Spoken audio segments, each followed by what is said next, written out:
Assalamualaikum warahmatullahi wabarakatuh. Alhamdulillahi rabbil alamin. Wassalatu wassalamu ala sayyidil mursalin. Wa ala alihi wa sahbihi ajma'in. Rabbi syarah li sadri wa yassir li amri. Wahlul uqdatam min lisani yafqahu qawli. Subhanaka la ilma lana illa ma 'allamtana. Innaka antal alimul hakim. Wala hawla wala quwwata illa billahil aliyyil azim. Syukur alhamdulillah bersua kembali kita untuk minggu ini di Manis FM dalam program Talaki Safinatun Najah menggunakan pakar kitab Safinatun Najah. Hari ini hari Jumaat sebagai hari ilmu di Manis FM. Setiap jam 6 petang kita akan bersama-sama menimba ilmu pengetahuan dalam soal agama. Kita juga sekarang bersiaran langsung di FB Manis FM. Dan anda semua boleh kongsi live tersebut bersama yang lain. Semoga segala ilmu yang saya kongsikan dapat kita sama-sama amalkan. Jadi insyaAllah untuk selok minggu ini akan menyambung pembicaraan rukun iman yang ke-6. Minggu ini pembicaraan rukun iman yang ke-6 masuk slot yang ketiga. Slot yang ketiga pada pembicaraan rukun iman yang ke-6. Jikalau sidang pendengar Manis FM yang mengikuti program slot Talaki Safinatun Najah ketinggalan slot yang pertama dan slot yang kedua, sidang pendengar boleh tengok dalam FB Manis FM. Boleh tengok kembali pembicaraan rukun iman yang ke-6, slot yang pertama, slot yang kedua. Dan seeloknya sidang pendengar ambil jadikan sebagai simpanan. Bila ambil jadi sebagai simpanan, mudah apabila kita nak kembali dengar pembicaraan rukun iman yang ke-6. Dalam kitab Safinatun Najah, edisi Jawi, pembicaraan rukun iman yang ke-6 ini muka surat 2 baris bawah sekali. Qala al-muallifu rahimahullahu ta'ala wa nafa'ana bi'ulumihi amin. Wabil qadri ataupun boleh wabil qadari khairihi wa syarrihi minallahi ta'ala. Terjemahan di bawah tu. Dan keenam daripada 6 rukun iman, percaya pada takdir Allah. Qadar, takdir satu makna. Qadar takdir dengan makna kehendak ketentuan Allah yang bersifat dengan iradah, dan perbuatan Allah Subhanahu wa ta'ala yang bersifat dengan kudrah. Kehendak dan perbuatan Allah ni baiknya dan jahatnya. Perkara yang baik iman dan taat, dan perkara yang jahat yakni kufur dan maksiat daripada Allah Subhanahu wa ta'ala, yakni daripada kehendak dan ketentuan Allah yang bersifat dengan iradah, dan daripada perbuatan Allah yang bersifat dengan kudrah. Jadi di rukun iman yang ke-6 keluar 2 pegangan. Pertama, beriman dengan qada, kehendak, ketentuan, ketetapan, keputusan Allah yang bersifat dengan iradah, muwafaqah dengan ilmu. Dan pegangan yang kedua, qadar, yakni perbuatan Allah Subhanahu wa ta'ala yang bersifat dengan qudrah. Jadi 2 pegangan di rukun iman yang ke-6. InsyaAllah saya akan memulai bicara hak rukun iman yang pertama, qada, barulah pergi kepada pembicaraan rukun iman yang kedua, iaitu qadar. Tetapi masa membicarakan qada, saya akan selarikan dengan qadar. Bila bicara qadar, akan selarikan dengan qada Sebab antara qada dan qadar, qada dan qadar ini dia bersekali. Qada dan qadar ni selari. Apa yang Allah Ta'ala qadakan pada azal, Allah Ta'ala kehendak tentukan pada azal, sampai masa Allah qadarkan, Allah yang jadikan, Allah yang buat. Kemudian apa yang Allah Ta'ala qadarkan sekarang, apa yang Allah jadikan sekarang, apa Allah buat sekarang, sebagaimana qada, yakni kehendak, ketentuan Allah pada azal. Jadi qada dan qadar ini dia selari. Jadi untuk permulaan saya akan pergi kepada pembicaraan yang pertama, iaitu berkaitan dengan qada, kehendak dan ketentuan Allah yang bersifat dengan iradah. Kemudian slot yang kedua, minggu lepasnya, saya pergi kepada kaedah sifat 20. Kita bicara rukun nikmat ke-6, kita akan bicara qada, kehendak ketentuan Allah. Barulah pergi kepada qadar, perbuatan Allah Subhanahu Wa Taala. Tetapi susunan kaedah sifat 20 dimulai dengan keesaan pada perbuatan, wahdanah sifat yang ke-6. Semua yang berlaku adalah datang dari perbuatan Allah. Allah mana yang perbuat sekalian perkara. Allah yang bersifat dengan kudrah. Jadi sifat yang ketujuh, sifat kudrah. Jadi kaedah sifat 20 dimulai dengan keesaan tauhid. Keesaan mentauhidkan Allah pada zat, sifat dan perbuatan. Saya fokus kepada mengesakan Allah pada perbuatan. Jadi pembicaraan akidah, pembicaraan mengenal Allah Subhanahu Wa Taala dibina atas asasnya adalah keesaan. Mari daripada la ilaha illallah. Keesaan pada zat, keesaan pada sifat, keesaan pada perbuatan. Semua perbuatan yang berlaku, perbuatan Allah. Allah mana yang perbuat? Allah yang bersifat dengan kudrah. Jadi sifat yang ketujuh, sifat kudrah. Selain daripada asas kepada mengenal Allah adalah keesaan, begitu juga apa yang zahir depan mata kita adalah qadar, yakni perbuatan Allah Subhanahu Wa Taala. Maka dibicara terlebih dahulu apa yang zahir di depan mata kita. Apa yang berlaku kesemuanya adalah datang dari perbuatan Allah yang bersifat dengan kudrah. Jadi bicara hak berkaitan dengan perbuatan Allah Subhanahu Wa Taala terlebih dahulu, iaitu datang dari perbuatan Allah yang bersifat dengan kudrah. Allah perbuat, barulah pergi kepada sebagaimana qada Allah pada azal, kehendak dan ketentuan Allah yang bersifat dengan iradah pada azal. Bagi pada qada, kehendak, ketentuan Allah pada azal.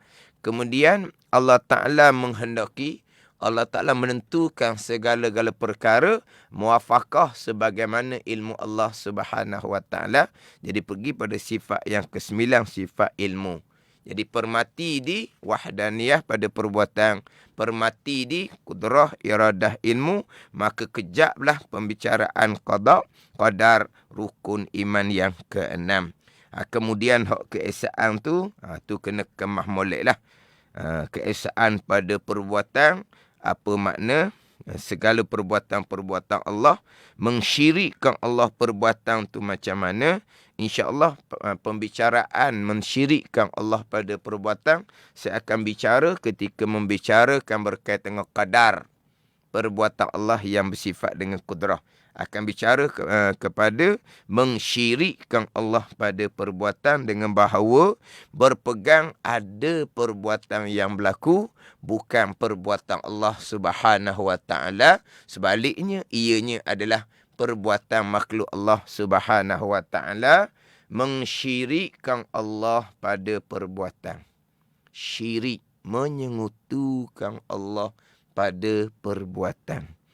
Yang mana mensyirikkan Allah pada perbuatan ini, ada yang kafir ijma' ulama, iman tidak sah, walaupun zahirnya orang Islam yang diwarisi daripada ibu bapa, walaupun zahirnya sembahyang puasa sekalipun, membayar zakat, mengerjakan haji sekalipun, mensyirikkan Allah pada perbuatan. Ada yang sampai tahap kafir, ijma' ulama', sembahyang puasa, zakat, haji tidak sah, wajib diqadakkan kembali kemudian apabila bertaubat kepada Allah dengan kembali mentauhidkan Allah pada perbuatan. Dan ada mensyirikkan Allah pada perbuatan yang khilaf pada kafir. Ada ulama kata kafir, ada ulama mengatakan pegangan yang berdosa besar, pegangan yang bid'ah yang sesat, neraka Allah Subhanahu wa taala. Walaupun sembahyang puasa, zakat, haji sah sekalipun, tetapi sama sekali tidak akan diterima oleh Allah Subhanahu wa taala. Itu kita akan bicara hak rukun iman yang keenam, pegangan yang kedua, iaitu qadar, perbuatan Allah Subhanahu wa taala. Kemudian penekanan slot yang terdahulu berkaitan dengan keesaan la ilaha illallah, dipanggil kalimatut tauhid. Jadi la ilaha illallah bukan hanya di lidah, la ilaha illallah dia ada di pegangan kita. Yang mana afdalu zikri la ilaha illallah, Nabi kata. Selebih berzikir la ilaha illallah, kita berzikir serta kita berakidah akan keesaan Allah Subhanahu wa taala. Miftahul jannati la ilaha illallah, anak kunci syurga adalah la ilaha illallah. Mentauhidkan Allah adalah menjadi anak kunci syurga. Kemudian man kana akhiru kalamihi la ilaha illallah dakhal jannah. Nabi SAW menyatakan bahawa sesiapa yang akhir kalam la ilaha illallah nescaya masuk syurga. Akhir kalam di lidah la ilaha illallah serta berakidah dengan la ilaha illallah, mengesakan Allah Subhanahu wa taala pada zat, pada sifat dan pada perbuatan.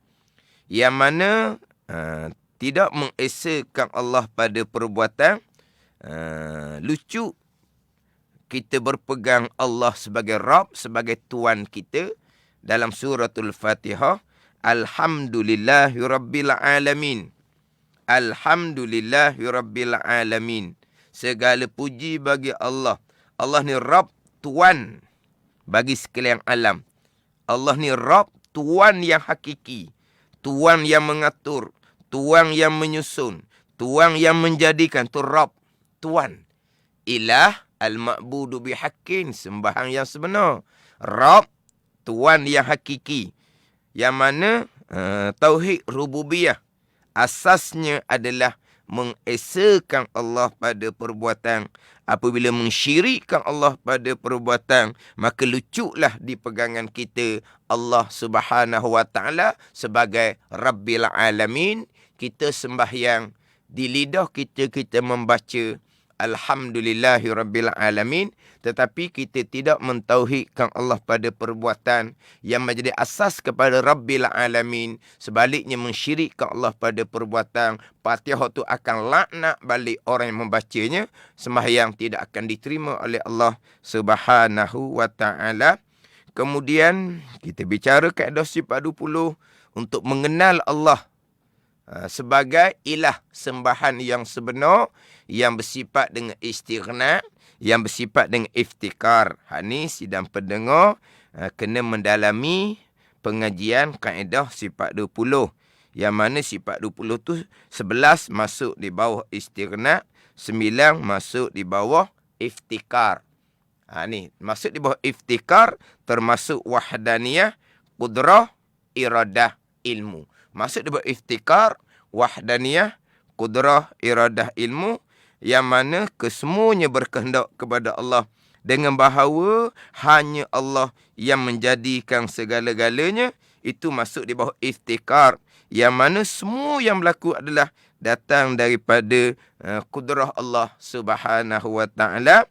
Masuk di bawah iftikar, makhluk tidak bekas sama sekali. Bahkan perbuatan makhluk, gerak diam makhluk adalah perbuatan Allah Subhanahu wa taala yang bersifat dengan kudrah. Sebaliknya ada yang berlaku yang bukan datang dari perbuatan Allah, Sebaliknya makhluk pun memberi bekas juga. Maka luculah di pegangan kita. La ilaha illallah. Allah sebagai al-ma'budu bihaqqin, sembahan yang sebenar, yang bersifat dengan istighna, yang bersifat dengan iftikar. Itu hak berkaitan dengan Allah sebagai Rabb, Allah sebagai ilah, hak kaedah sifat 20.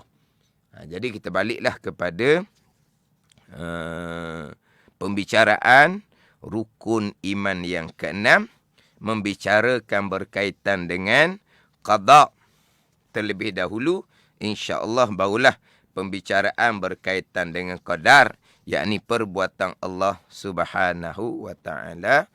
Kemudian sidang pendengar, kalau ada sedikit-sedikit kepayahan, kesukaran, maka ulangi dengar. InsyaAllah. Mohon kepada Allah Subhanahu wa ta'ala, moga-moga Allah ta'ala buka pemahaman kita kepada ilmu tauhid, ilmu akidah.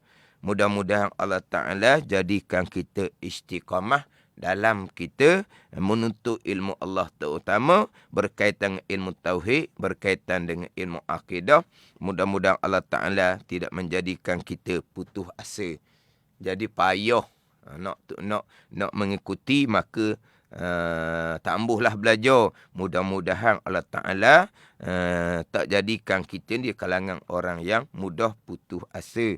Adalah sedikit-sedikit kalau kita kurang penekanan, ada perkara-perkara yang perlu kita ulangi dengar, maka ulangi dengarlah dalam FB Manis FM. Sebagian saya sebut terdahulu, selalunya ambil jadikan sebagai simpanan. Jadi pergi kepada qada.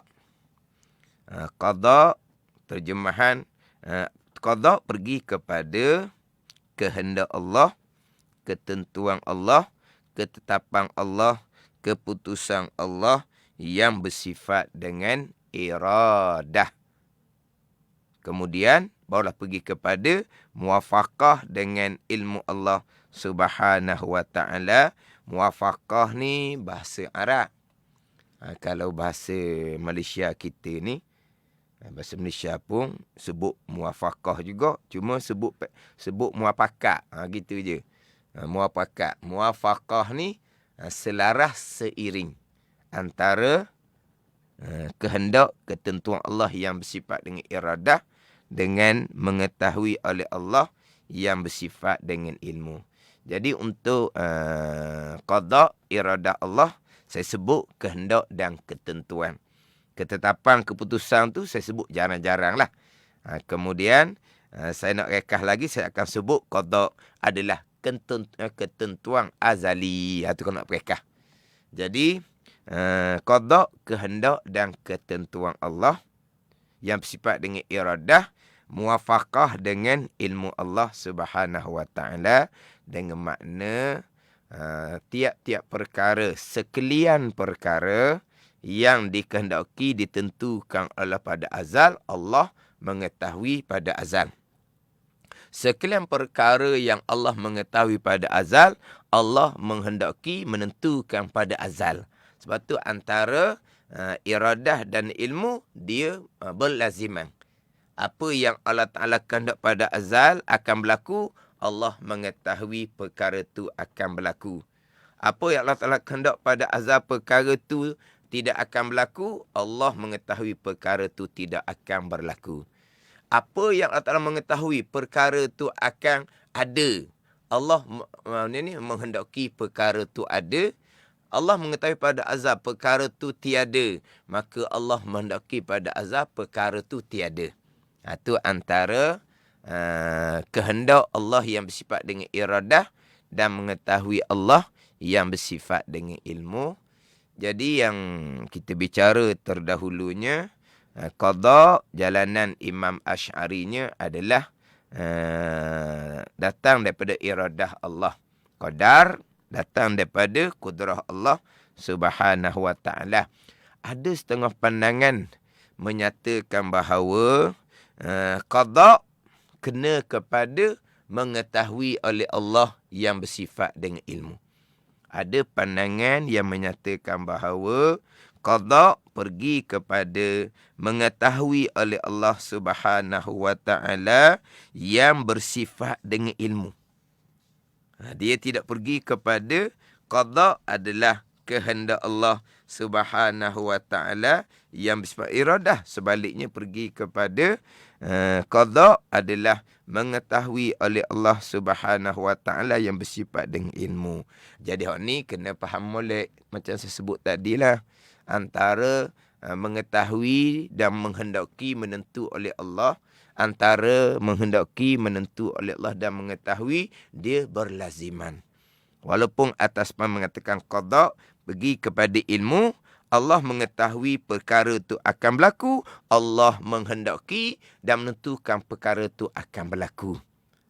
Tapi hak jalanan yang saya bawa ini adalah qada kena kepada kehendak ketentuan Allah yang bersifat dengan iradah, selaras dengan ilmu Allah Subhanahu wa taala. Dalam ayat-ayat Al-Quran pun menyatakan bahawa qadar perbuatan Allah adalah akan barang yang Allah kehendak, bukan barang yang Allah ketahui. Contoh ayatnya, fa'alul lima yurid. Di ayat yang lain, innallaha yaf'alu ma yurid. Sesungguhnya Allah Ta'ala melakukan akan barang yang ia kehendak. Innallaha yaf'alu ma yurid. Sesungguhnya Allah Ta'ala melakukan akan barang yang ia kehendak. Jadi innallaha yaf'alu tu pergi kepada qadar perbuatan Allah yang bersifat dengan qudrah. Ma yurid pergi kepada qada, barang yang dikehendaki oleh Allah yang bersifat dengan iradah. Jadi Allah buat qadar akan barang yang Allah kehendak, iradah. Bukan barang yang Allah Ta'ala tahu. Sebab tu qada pergi pada iradah. Tapi apa yang Allah Ta'ala kehendak, Allah Ta'ala tahu pada azal. Dalam surah Yasin, innama amruhu idza arada syai'an ay yaqula lahu kun fayakun. Sesungguhnya pekerjaan Allah, idza arada, apabila telah menghendaki oleh Allah. Apa makna telah menghendaki oleh Allah? Ketentuan azali. Allah telah menghendaki pada sedia kala. Arada fi'il madhi tu.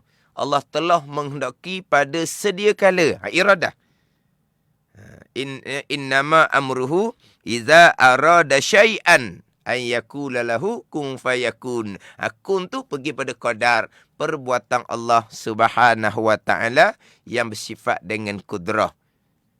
Apabila sesungguhnya pekerjaan Allah, apabila Allah menghendaki, bukan Allah mengetahui.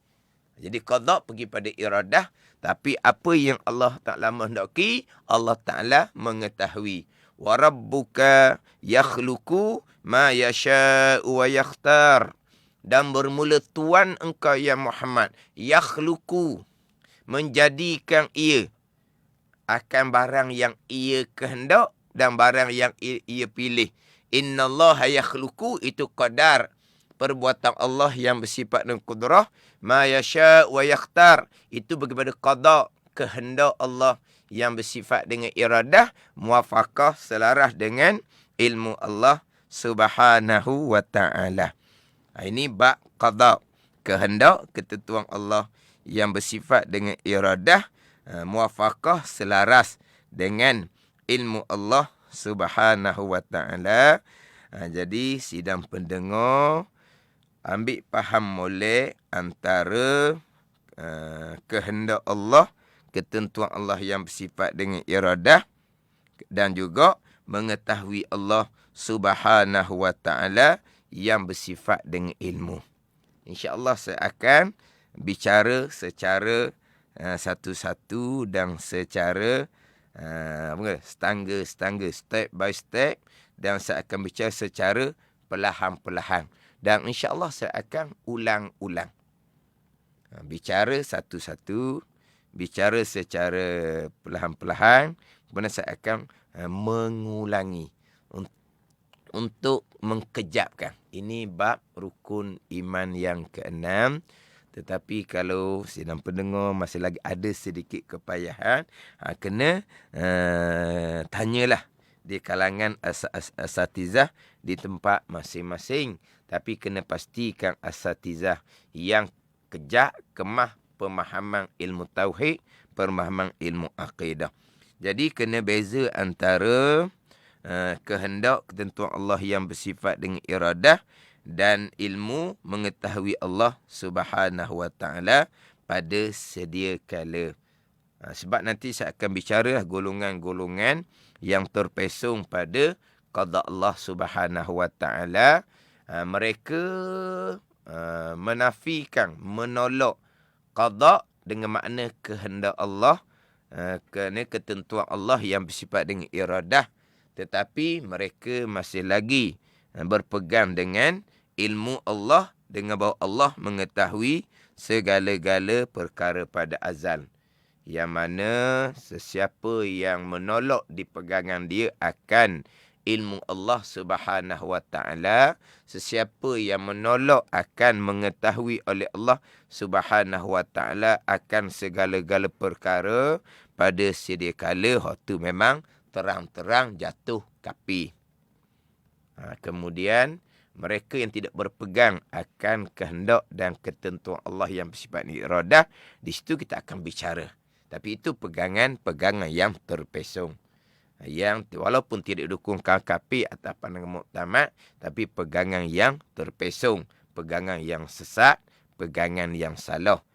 Sebaliknya, kalau menafikan akan mengetahui oleh Allah Subhanahu wa taala pada sedia kala, tu jatuh kafir ijma' ulama. Jatuh kafir ijma' ulama kalau menafikan ilmu Allah Subhanahu wa taala.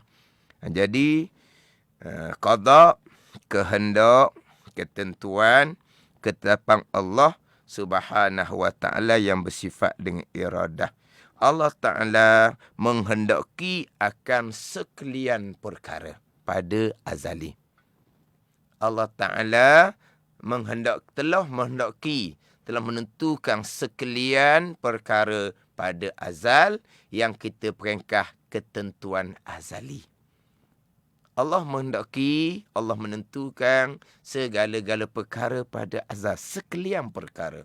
Wabil qadari kullih, dalam hadis Muslim, Nabi menyatakan bahawa dan engkau beriman dengan kehendak dan ketentuan Allah serta perbuatan Allah kullih, sekaliannya.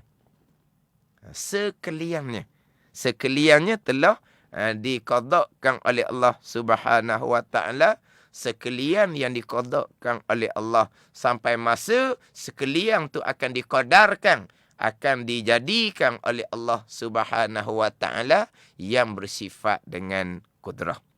Jadi Allah yang bersifat dengan iradah, muwafaqah dengan ilmu, telah menghendaki menentukan segala-gala perkara pada azal. Dia dalam bab qada ni, walaupun qada ni pergi kepada kehendak ketentuan Allah yang bersifat dengan iradah, kena selaraskan, seiringkan dengan ilmu. Jangan berhenti di iradah sahaja, pergi pada ilmu. Allah yang bersifat dengan ilmu mengetahui sekalian perkara. Allah menghendaki sekalian perkara. Allah mengetahui sekalian tu pada azal. Allah menghendaki sekalian pun pada azal. Itu rukun iman yang ke-6. Jadi apabila Allah telah menghendaki sekalian perkara pada azal, sebagaimana Allah mengetahui sekalian perkara pada azal, maka tidak adalah nama qada yang mu'allaq. Tidak ada nama qada yang mu'allaq, qada yang tergantung, tidak ada. Sebab Allah telah mengqadakan sekaliannya pada azal. Mubram, putus belaka dah sekaliannya pada azal di rukun iman yang ke-6. Di rukun iman yang keenam. Allah telah mengqadakkan. Apa nak Allah mengqadakkan? Allah telah menghendaki, telah menentukan, telah menetapkan, telah memutuskan segala-gala pada azal selaras dengan ilmu Allah yang mengetahui segala-gala pada azal. Allah telah memutuskan pada azal. Makna qada Allah mubram belaka dah. Putuh belaka dah. Tidak ada qada yang mu'allak. Tiada qada yang tergantung. Di sini satunya qada mubram, nama dia qada yang telah putus. Yang keduanya qada mu'allak, qada yang tergantung. Kita bicara rukun iman yang keenam, pergi kepada iradah dan ilmu pada azal. Allah telah menghendaki, menentukan, menetapkan, memutuskan segala-gala perkara pada azal. Allah telah memutuskan. Mana mubram, putuh belaka dah. Qada mubram. Ini hak rukun iman yang keenam. Tidak ada qada yang mu'allak. Qada yang tergantung ni Allah belum menentukan. Tu dipanggil tergantung. Kalau macam kita lah. Kalau macam kita, ada perkara yang kita mesyuarat, kita pun putuskan. Putuskan. Daripada mesyuarat tu. Ada perkara-perkara yang kita mesyuarat tak sepakat. Tak jumpa kata sepakat. Maka perkara tu digantung, ditangguhkan sementara. Itu dipanggil mu'allak. Hak ni hak cerita, hak zahir kitanya. Kita ada perkara yang kita sudah putuskan. Dalam mesyuarat sebulat suara contohnya. Ada perkara yang kita tengok semula. Kita gantung dulu, kita tawakuf dulu dia punya keputusan. Itu dia panggil mu'allak. Adapun rukun iman yang keenam, tajuk rukun iman yang keenam, qada. Allah Subhanahu Wa Taala telah mengqadakkan sekalian perkara. Allah telah mengqadakkan sekalian perkara. Itu tajuk rukun iman yang keenam. Allah telah mengqadakkan sekalian perkara. Bukan rukun iman keenam, Allah mengqadakkan sebahagian perkara, Allah menggantungkan sekalian perkara. Tidak sama sekali. Rukun yang keenam, Allah telah mengqadakkan sekalian perkara. Allah telah menghendaki, menentukan, menetapkan, memutuskan sekalian perkara pada azal. Muwafaqah dengan ilmu Allah yang mengetahui sekalian perkara pada azal. Yang kedua, apabila Allah telah mengqadakkan sekian pada azal, muwafaqah dengan ilmu Allah, selaras dengan ilmu Allah, maka qada azali mustahil berubah sama sekali. Mustahil berubah sama sekali. Yang pertama, ini tajuk rukun keenam. Qada, iradah, muwafaqah dengan ilmu. Sebab tu saya mati di ilmu. Qada bicara iradah, muwafaqah dengan ilmu. Kenapa mati dengan ilmu? Sebab Allah mengqadakkan sekalian, Allah mengetahui sekalian. Maka tidak ada qada yang tergantung. Semuanya memberam, putuh belaka dah. Kemudian, hak qada yang putuh belaka dah ni, mustahil berubah sama sekali. Sebab apa? Sebab qada Allah Subhanahu Wa Taala yang bersifat dengan iradah, muwafaqah dengan ilmu, maka mustahil berubah sama sekali.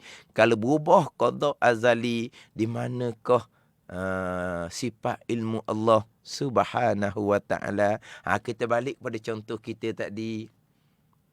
Kita bermesyuarat, ada perkara yang kita putuskan sebulat suara, ada perkara yang kita gantung. Kita tengok kemudian, kenapa ada perkara yang kita gantung? Masalahnya apa? Masalahnya ilmu kita terhad. Kita jahil, tidak mengetahui apa yang akan berlaku, maka kita pun tak jumpa kata sepakat. Kenapa? Kerana kita jahil. Kemudian, walaupun satu-satu perkara kita telah memutuskan sebulat suara, berjalan perkara tersebut, tiba-tiba terpaksa diubah kembali. Diubah kembali. datang sudah putus mesyuarat sebulat suara. Bukan keputusan seorang diri. Itu keputusan sebulat suara. Tetapi kenapa keputusan sebulat perkara terpaksa diubah kemudian? Puncanya kerana jahil. Kita tidak mengetahui perkara itu akan berlaku seumpama tu. Tu contoh kita. Tapi Allah Subhanahu Wa Taala mengetahui segala-gala perkara azal. Allah Taala bukan jahil, maka mustahil qada Allah berubah. Mustahil sama sekali. Yang pertama, rukun iman yang keenam, Allah telah mengqadakkan sekalian perkara. Mubram, putus, tidak ada yang mu'allaq tergantung. Allah telah mengqadakkan sekalian perkara, mustahil berubah. Sebab apa? Sebab qada Allah, kehendak ketentuan Allah yang bersifat dengan iradah, muwafaqah dengan ilmu Allah Subhanahu Wa Ta'ala. Ini kita bicara hak rukun iman yang keenam. Sebaliknya, qada yang mubram, qada yang mu'allaq, itu adalah bicara luh mahfuz. Kita akan bicara balik tu. Kita bicara sekarang, sidang pendengar kena ambil faham molek. Kita bicara sekarang, qada Allah pada sedia kala. Ketentuan azali. Kalau kita ngaji kaedah sifat 20, qada adalah ta'alluq tanjizi qadim bagi iradah, muwafaqah dengan ta'alluq tanjizi qadim bagi ilmu Allah Subhanahu Wa Ta'ala. Itu istilah ilmu dalam kaedah sifat 20. Apa makna? Maknanya mudah sahaja. Allah Ta'ala telah mengqadakkan segala-gala pada sedia kala. Qada azali. Adapun catatan luh mahfuz, adapun catatan di suhuf malaikah, itu adalah catatan yang baharu. Sebab luh mahfuz yang mencatatnya qalam adalah makhluk Allah Subhanahu Wa Ta'ala, bukan azali. Malaikat catat pula dari luh mahfuz kepada suhuf malaikah. Malaikat pun baharu, bukan azali. Jadi rukun iman yang keenam, kita bicara qada azali. Bukan bicara qada yang tercatat di luh mahfuz, yang tercatat di suhuf malaikah, yang tercatat di budak umur 4 bulan dalam kandungan ibu. Bukan. Rukun iman keenam bicara qada azali. Allah telah mengqadakkan sekalian perkara pada azal, iradah, muwafaqah dengan ilmu Allah Subhanahu Wa Ta'ala. Tiada yang mu'allaq tergantung dan mustahil berubah sama sekali. Sebab qada Allah, iradah, muwafaqah dengan ilmu. Hak timbul pembicaraan qada mu'allaq, itu pergi kepada bicara qada yang tercatat di luh mahfuz. Ini kata satu peringkat. Jangan kita keliru antara qada azali, rukun iman yang keenam, dengan catatan qalam di luh mahfuz. Yang keliru dua tu. Sampai ke ada yang keliru catatan luh mahfuz yang azali, yang qadim, yang sedia kala. Macam mana catatan luh mahfuz tu azali qadim? Luh mahfuz tu baharu, makhluknya dijadikan oleh Allah. Qalam yang mencatat pun baharu, makhluk dijadikan oleh Allah. Jadi macam mana timbul catatan luh mahfuz yang azali?